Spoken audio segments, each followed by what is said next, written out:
Welcome to Writer Pants on Fire, where authors talk about things that never happened to people who don't exist.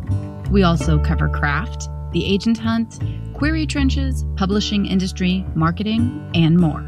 I'm your host, Mindy McGinnis. You can check out my books and social media at mindymcginnis.com, and make sure to visit the Writer Pants on Fire blog for additional interviews, query critiques, and more at writerpantsonfire.com.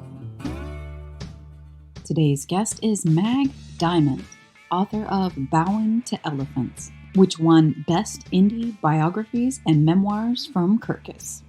Her book has been compared to Eat, Pray, Love in professional reviews and has received accolades from many thought leaders in the mindfulness space. Mag joined me today to talk about using mindfulness and meditation to help write during the pandemic.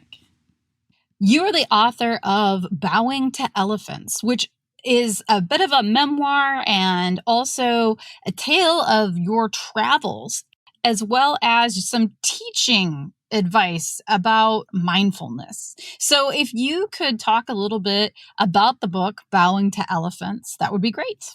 It started out as a collection of travel essays. That's where I thought I was going with it. Because I had traveled so much and I had kept good records of my experiences, I thought it'd be really fun to compile a whole lot of travel essays. I picked out some of my favorites and I started going with it. And I was also part of a writing support group. As I got into it, I realized that my family were showing up in my mind and asking to be part of the adventure. And I realized it had to be a story about both my evolution through childhood and into adulthood, looking at the through lines of from childhood into what I did as an adult, which was just obsessively travel. And the mindfulness practice came about relatively late in life when I was living in northern New Mexico in the early 90s, when I was suffering greatly from all levels of suffering, from physical to emotional. Somebody pointed the way to meditation, and I decided to give it a shot. And once I started doing it, I realized I'd found a home for myself. I began to see what everyone would say about meditation, which is give it a chance and it'll help you ease the suffering in your life. I think especially right now, we're all dealing with the coronavirus and with quarantine, and a lot of people have had their lives turned upside down in very real financial ways, but also emotionally and mentally. People that are accustomed to being out in public, or at least in an office space, are now at home, working from home and only seeing the same people every day, or possibly no one every day. For a lot of people, that's been really difficult. Myself, I already worked from home, so there hasn't been as difficult of a transition for me, but I do know quite a few people, and especially writers, who are struggling in this time period to produce. So can you talk a little bit about mindfulness practice in terms of applying it to this particular time that we're in and some of the mental and emotional stresses that we're all under? I was alone. I lived in San Francisco in a house by myself, and I am a senior citizen person. I'm 75, and I realized I couldn't bear the isolation. I moved to the countryside to live with my daughter, but I've been meditating every day. That's my habit anyway, but I've been stepping it up and doing more. Once you have a meditation practice, you begin to understand some sort of serious truths about life, which is that everything is always changing. Your mind state's always changing. Your emotional state's always changing. There's little that you can grab a hold of. But my main practice within Buddhism is loving kindness. The Buddha taught many different practices, but in loving kindness, you work at giving loving kindness to yourself to start with, and then to other beings in your life, some close to you, and so on. And you kind of expand it outward so that ultimately you're offering loving kindness to all, no matter where they are, and no matter what they do or how they look. This was one of the really core practices of the Buddha, because he believed that all humans were part of the same family. I think in this time, and especially when we think also about this time politically, we're all very aware of being so fractured. It too is painful. That if we can step back and see that we all are really looking for the same kinds of things in life, whether we live in Miami Beach, Florida, or New York City, or Albuquerque, New Mexico. All humans really are looking for their safety. They're looking for love. They're looking for peace. When you get inside yourself and you practice this loving kindness, it then affects how you cast your gaze outward when you think of other people. It really changes how you see other people. A lot of what you're saying makes sense to me too, in terms of self-care, which is so important right now. You said that you have to practice loving kindness first upon yourself. And this is true because you have to be on steady ground in order to be able to support others. And I think that's something that a lot of us forget in this particular time. I just did a interview. The host asked me if I had any advice for my readers at home or writers at home. And I told them, it's okay to feel bad right now, because I'm seeing so many posts about people that are like, oh, we made this window art, or we did this, or we made a cupboard for our local community, and all of these things. And those are wonderful things. And if you're capable of doing those things right now, go for it. But I know plenty of people that look at that and it makes them feel badly about themselves. And they think, I'm just like bummed out right now and I can't really hardly make myself do anything. How can I go help other people? So I do think that first step of practicing loving kindness on yourself is very critical. The Buddha said, there's no one more deserving of love than yourself. And then I heard the Dalai Lama in a teaching once. The theme of his talk was about bringing peace into the world. But he said very clearly that you can't bring peace into the world until you bring it into yourself first. That's really the ground. That's really the foundation where you start, is with yourself. I grew up with a mother who didn't know how to love me and didn't know how to recognize who I was. I was searching for love for a long, various different ways, but always outside myself. Someone outside myself to love me than to make me feel like I was significant. And this happens to a lot of kids who grow up with alcoholic parents. There's this incredible hunger for love. And there's the lack of understanding that it really does start with yourself. And I had a grandmother who I talk about in the book quite a bit, who was like my fairy godmother in a way. And she gave me lots of love and lots of respect and recognition. She was Buddhist without even knowing it. I mean, she was just an amazing woman.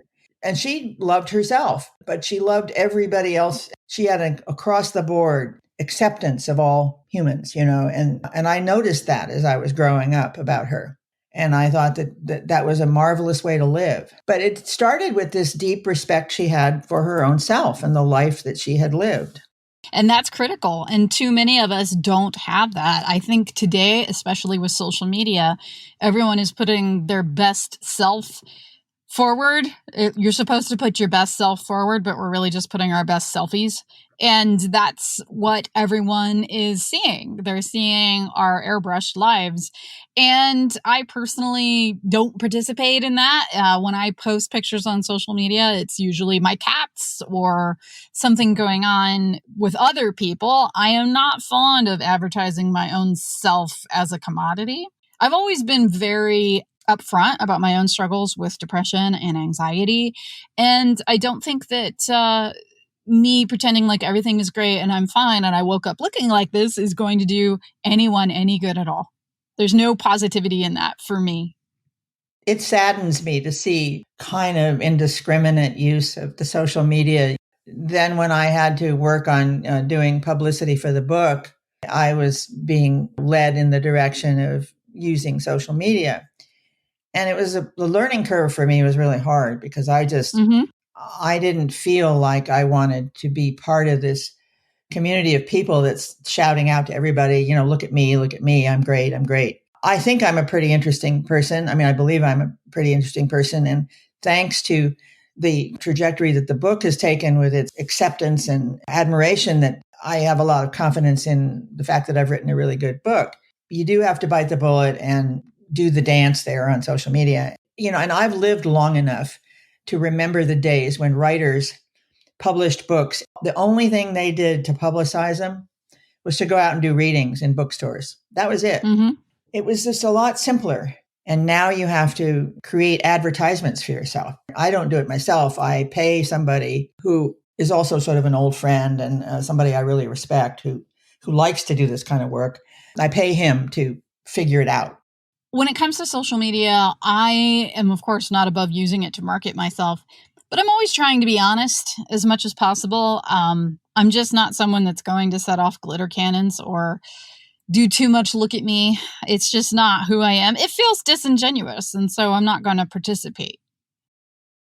Let's talk about mindfulness practice for writers, because as I said before, I know a lot of writers who are at home and struggling right now to find the inspiration or the positivity to sit down and write. Writing is never easy. No one should ever make the mistake of thinking that it is. It takes a certain type of mental space and mental ingenuity to be able to begin to write and to continue. And right now, a lot of writers that I know are at home and struggling because now they've got the time, but they're struggling to find the mental space to make that happen. So do you have any tips on mindfulness specifically for writers? I can give you maybe an example from myself. I suffer from exactly what you're talking about too. When I first came away to live in this new environment, to create this new little mini life for myself, I thought I was going to get all this writing done. And I realized that my heart was sort of felt broken, and I didn't know what I started to write, and it just, it didn't go anywhere, and I felt horrified. One of the ways that one pays attention to one's state of being, the idea is calming your mind and calming your whole system. You notice how things are in your body, for instance. You notice how, and you can do what they call body scans. You can go from, head to toe and go slowly and kind of just note all of that and note if there's anything unusual going on in any part of your body. And so that, if you do that really calmly and slowly, it takes maybe about half an hour. The other thing that happens in practice, you can devote a session to paying attention to your thoughts, watching how your thoughts come into your mind, whether it's about wanting to have something special to eat or being annoyed, any number of things. But you do notice the coming and going of thoughts and how it's all it's like clouds floating through the sky. You realize, first of all, that they're very repetitive, and some of them are very silly. I mean, they're really ridiculous thoughts. They're not anything you want to own. I have a mentor who said, he was a Buddhist also. When I was having trouble with the book, he said, Mag, don't believe your thoughts. Don't believe what your mind is telling you. It's nonsense. Go ahead with your work. I was sitting with addressing my body, the parts of my body, and I was feeling where I was all constricted and sad. And I realized that I had this really deep sadness about what's going on really around the world. I really was feeling it more in the sense of I'm part of this really global horror. And I just acknowledged that I felt that way. I didn't try to make that feeling go away. The thing in Buddhism is that you allow it to be there. And as you make space for it, it actually softens. As I did that, I realized that what I wanted to do was write a piece for my website about my feelings about the pandemic right now. And I was able to go then and sit down and do it. It wasn't a strain. I sat down, I started with one thought, something I'd heard in a little talk. And it's about the 4 kinds of love.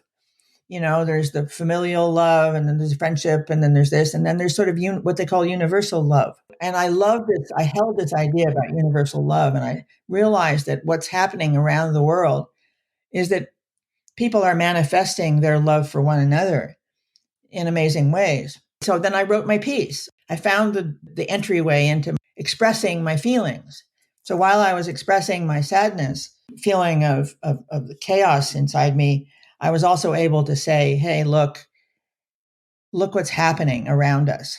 The title of the piece is Surrounded by Buddhas, and as the pandemic unfolds, so there's all these Buddhas around doing good work.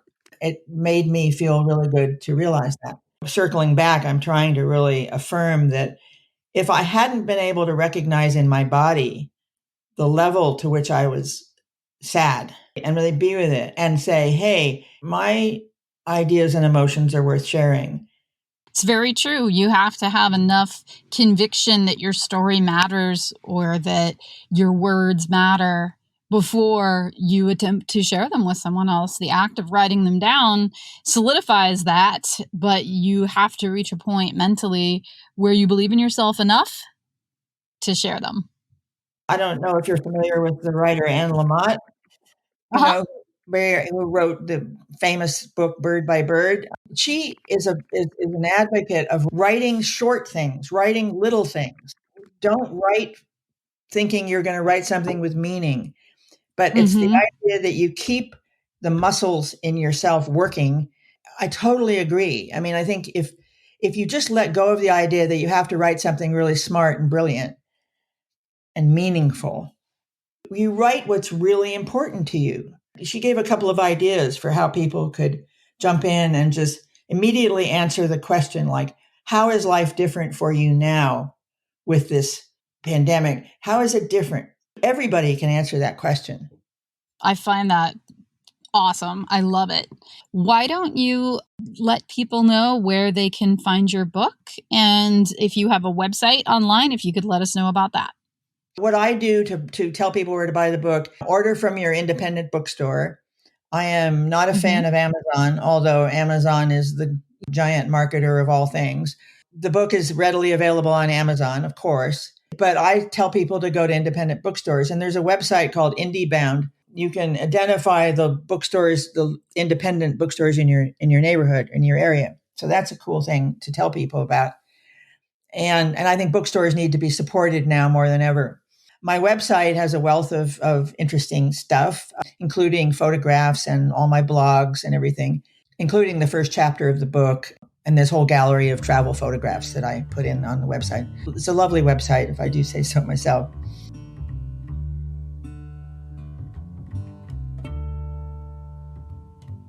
Writer, Pants on Fire is produced by Mindy McGinnis. Music by Jack Corbel. Don't forget to check out the blog for additional interviews, writing advice, and publication tips at writerpantsonfire.com. If the blog or podcast have been helpful to you, or if you just enjoy listening, please consider donating. Visit writerpantsonfire.com and click Support the Blog and Podcast in the sidebar.